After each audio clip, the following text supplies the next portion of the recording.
At diretso na po rito. Tayo rito sa ating ampalaya. At pagmasdan po natin kung kinakailangan po bang alalayan po ito ng synthetic.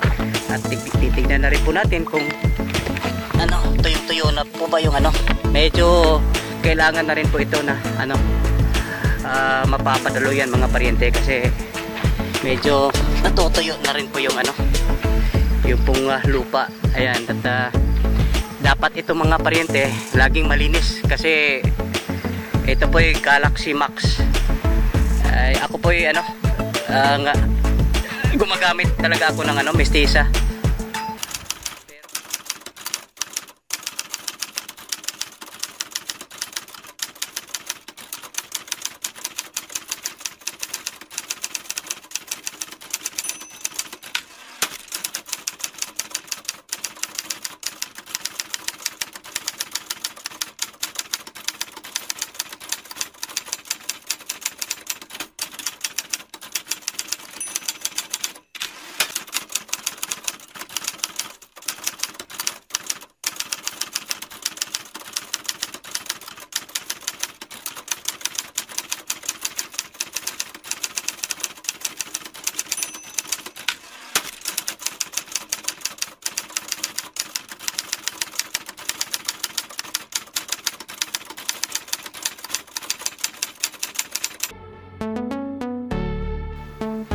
Ayan mga paryente, isang mainit na araw.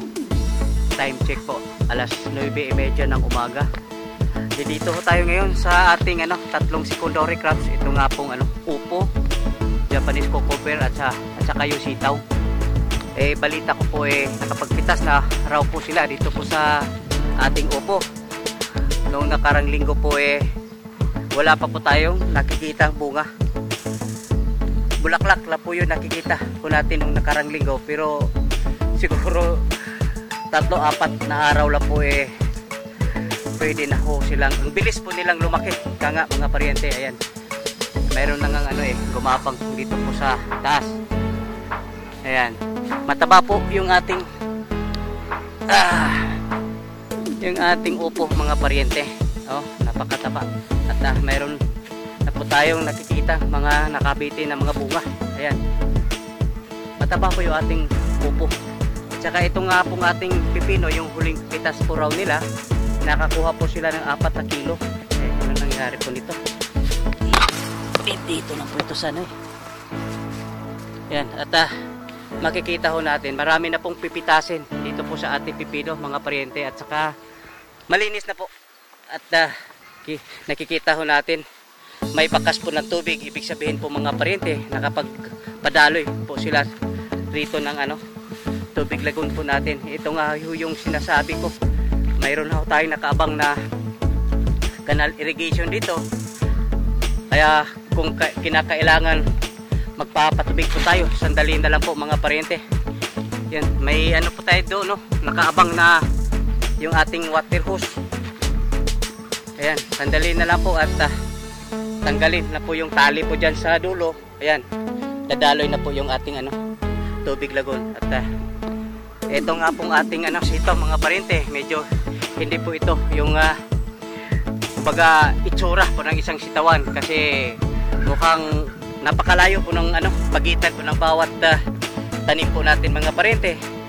Ito nga siguro mayroong 90 o 1 metro yung pagitan po ng ating sitaw, kaya mukhang hindi po ito taniman po ng sitaw, kasi kadalasan po dikit-dikit. Isang dangkal nga lang yung pagitan Nakalimutan ko nga lang yung nung nagpunla po rito, nakalimutan po sabihin na dikit-dikit po yung sitaw.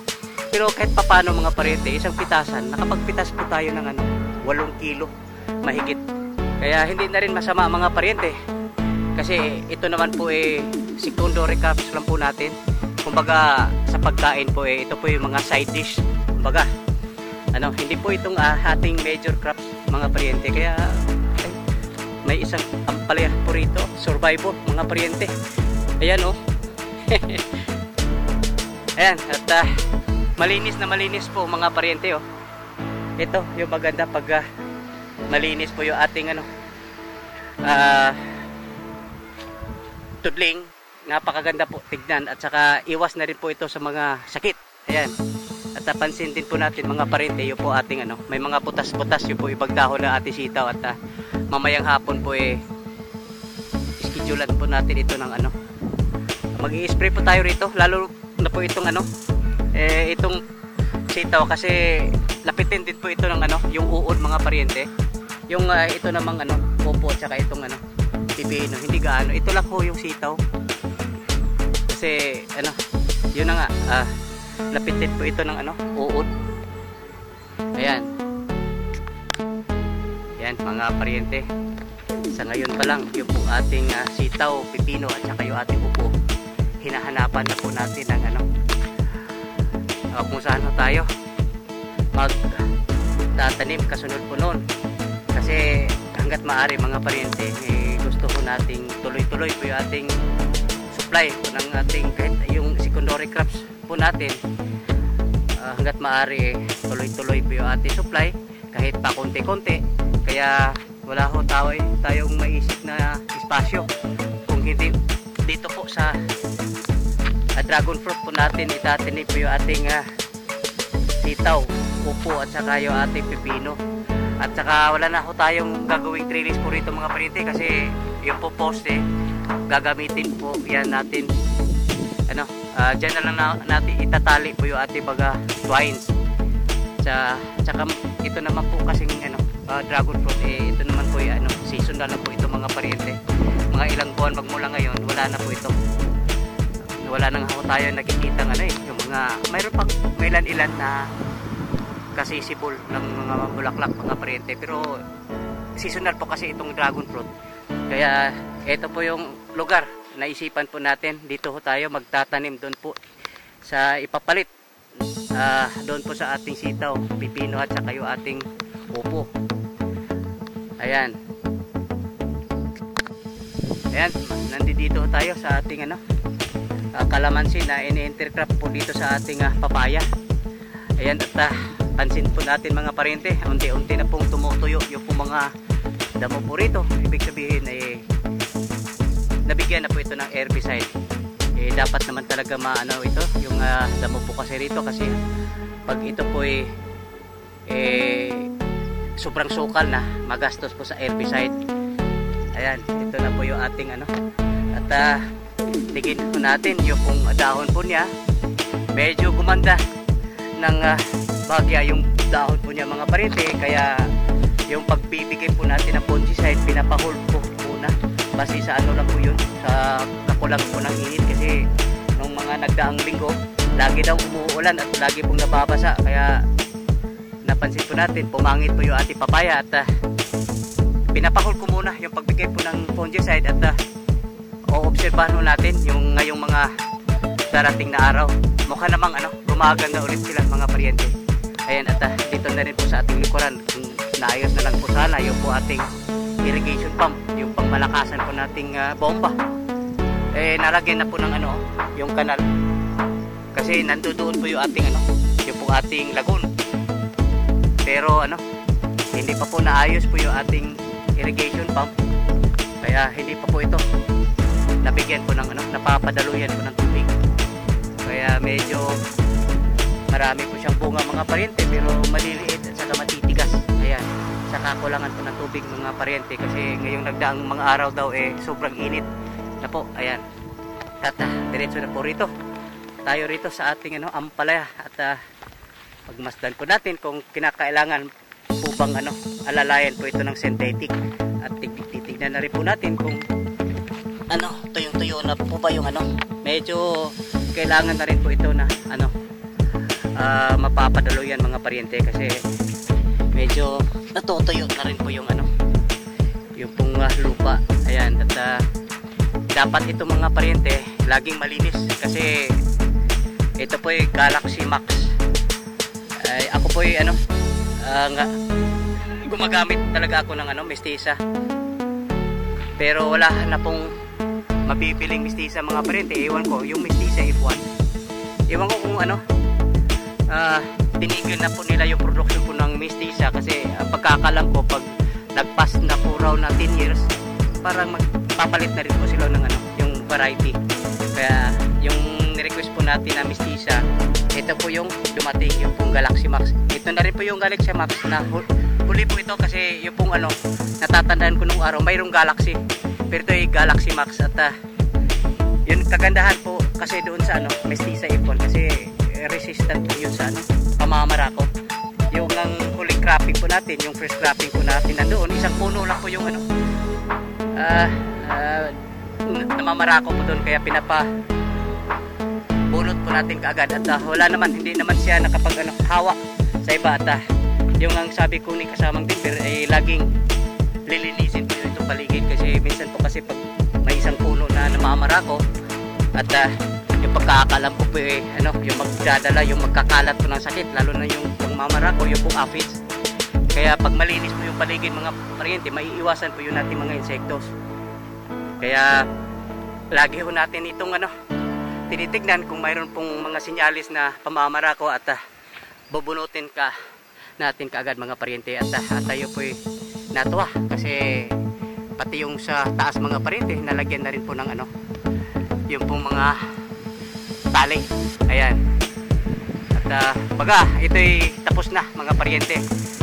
At kung mapapansin ninyo mga paryente, medyo may kataasan po yung ating ano dito sa bubong kasi may purpose po kasi yan mga paryente.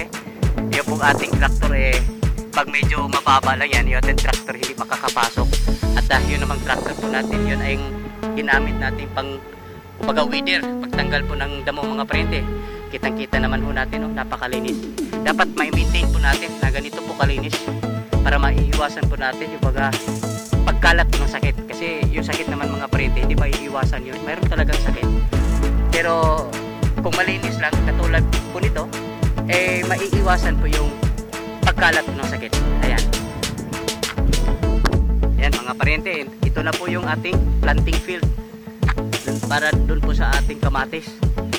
Ayan, at ito po yung sinasabi ko mga paryente, yung po ating plat medyo makitid. Tapos pati na rin po yung pagitan po niya makitid. Yung plat po natin makitid mga paryente, ano po ito, balik kalahati lang po ng ano, plastic mulch. Ayan, at saka yung ating pagitan po makitid rin kasi pag nagpapadaloy po tayo ng tubig lagon po rito, hindi na po natin kailangan pa mag-ukay doon sa gilid po ng plat. Dire-diretso na mga paryente at yung kabilang side mapapatubigan na po niya. Pero hindi po ganito ka taas yung po ating plat mga paryente.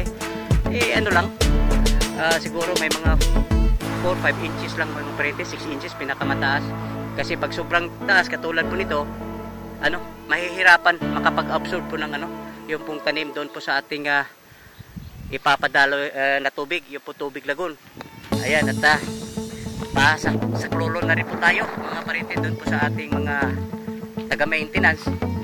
Kasi yung po ating punla po doon ano, talagang matatangkad na po mga paryente at ano, sa klolo po tayo doon po sa ating maintenance para madali matapos po yung ating plat. At saka sa ngayon mga paryente, yung po ibabasal fertilizer po natin po rito kasi konti na lang po yung ating baya slurry po doon. Yung ibabasal po natin dito mga paryente, yung pong ano, triple DC sa ice at saka yung nitrabor, yung pong masagana sa ano, calcium nitrate mga paryente, hahalo po natin yun at yun po ibabasal po natin. Ihahalo natin mga paryente bago matapos po itong mga plat po natin. Lagyan po natin ito po ng ano, triple DC size at saka yung pong nitrabor mga paryente, yung pong Unix 16 at saka nitrabor, yun pong gawin po nating basal po rito. Ayan. Ayan mga paryente, ito na po yung ating ano, planting field po ng ating ano, kamatis. Ayan, nakabuo na po sila ng isang plat po rito. Natakpan na po ng plastic mulch at mapapansin po ninyo mga paryente, meron pong mga granules po dito si babaw. Ito po yung ating ano, basal fertilizer. Dapat sana yung gagamitin po natin basal, yung po ating bioslurry. Kaso nga lang mga paryente, nagpapadali po tayo. Nagpapatulong na nga tayo dito po sa ating maintenance para mabuo na po itong ating pagtamnan po ng kamatis. Kasi nga yung ating kamatis po matatangkad na po. Ayan. At Yan, ganito lang po kakitid yung po ating flat po rito mga parente, kasi yung sistema po natin po dito sa ating patubig, yung pabaha po, doon po magagaling yung pong ating bioslar ay yung ating tubig, tapos pabaha na po, kaya yung pong pagitan po niya, hindi na po tayo maggagawa po ng kanal sa gilid po nating plat, diretso na mga parente, diretso na po sa gitna, at dalawa na pong plat na papatubigan na po niya. Ayan, medyo galit po yung panahon mga parente, napakainit, galit na galit po yung ano, kaso nga lang kinakailangan na matatapos na po ito para ano, matransplanta rin po yung ating ano, kamatis. Ayan, ayan mga parente, dito tayo sa ating free range, at babalikan ko po yung ano, yung pong ating ano, kakumustahin ko po yung ating incubator, kasi sobrang baba po ng ano, hatching rate, at pinapa-adjust na rin po natin yung pong kanilang ano, pagkain, hindi po ad libitum, pinapa-adjust po natin, kasamang Denver yung pong intake po nila sa ating breeders mga parente. Baka napansin ko rin sa record natin mga parente, mataas yung ano, egg production po ng ating breeders. Ayan, ito na nga po yung ating ano, azola mga parente, at mukhang patuloy po yung pag-harvest po nila rito, kasi nung nakarang linggo po dalawa po yung punong-puno, ngayon isa na lang. Ayan, at hindi po kasi ito dapat sabay-sabay mga parente, at diretso po tayo, baka mayroon nang napisa mula nung huli nating pagbisita po rito, kasi nagulat po tayo, yung isang bat po ano, tatlo lang po yung ano, napisa. Yung pong isang tray po niyan ano, 88 po yung ano, yung laman po ng isang tray. Ayan, mukhang wala pa rin pinagbago mga parente, baka ano, wala pa pong ano, schedule na mapipisa. Kakamustahin na lang po natin yung pong mag-isang kasamahan po natin po rito na iwan, at hindi naman magtatagal po yun mga parente, siguro mga hanggang ngayong linggo lang po maibalik na po yung ibang kasamahan po natin dito, kasi kinakamusta ko nga lagi, kasi siya lang mag-isa po rito. Napakarami po na po ating mag-aalaga po rito mga parente, at tingin ko naman po kayang-kaya po niya. Pero ngayong araw po yung ating mag-isang katao po rito off duty po siya, kaya yung pumalit po sa kanya yung pong ating guard, si kasamang Jonas, at tayo po ano, nagpapasalamat na rin kay kasama Jonas na ano, wala pong ano, reklamo, dahil hindi naman ito lagi mga parente, case to case naman po itong nangyari po ngayon, kasi may trial nga tayo, at hinugot po yung isang kasamahan po natin.